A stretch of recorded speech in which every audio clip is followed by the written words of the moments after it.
The fact dalam ring, Jeff boleh cakap Putra Abdullah antara pukulan terkuat di bumi. Okay, be aware. Assalamualaikum, The Dimples here, boy.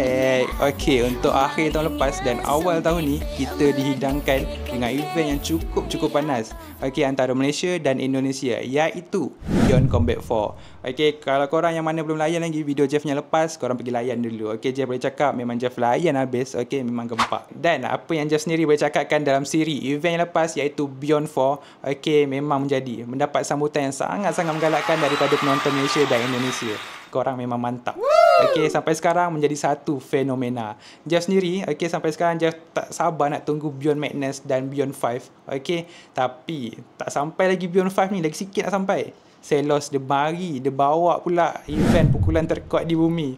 Jeff dalam hati kan, event apa pula ni pukulan terkuat di bumi. This sounds macam sounds tak ada nak kata kelakar, tapi macam tu lah. Okay,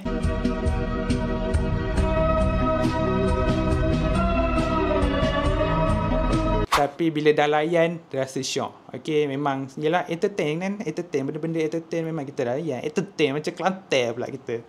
Okay, Selos memang dia kau-kau, dia ambil peluang dari kehangatan event sebelum ni Beyond 4. Okay, dia bawa, dia datangkan dengan muka-muka yang tengah panas, tengah viral dekat media sosial sekarang ni. Okay, dan antaranya Putra Abdullah. Okay, satu-satunya wakil Malaysia, guys. Jeff tak ada apa sangat pun nak cakap untuk event ni. Tak ada nak ulas apa-apa, tak ada nak cakap panjang untuk kali ni. Okay, korang sendiri boleh pergi ke YouTube Selos, korang layan sendiri. Okay, buat Mitra, congrats man.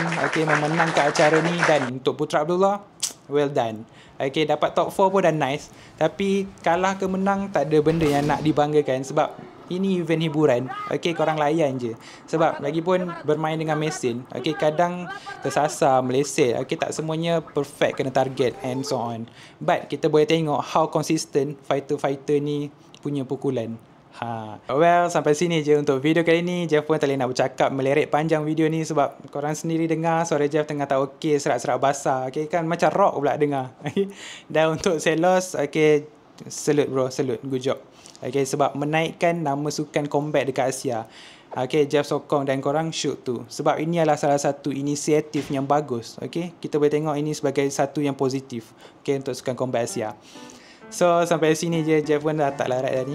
Okay, sampai sini je untuk video kali ni. Mungkin sedikit pendek je video kali ni. Harap korang layan dan itu je. Sampai kita berjumpa lagi dalam next video. Assalamualaikum. Ciao.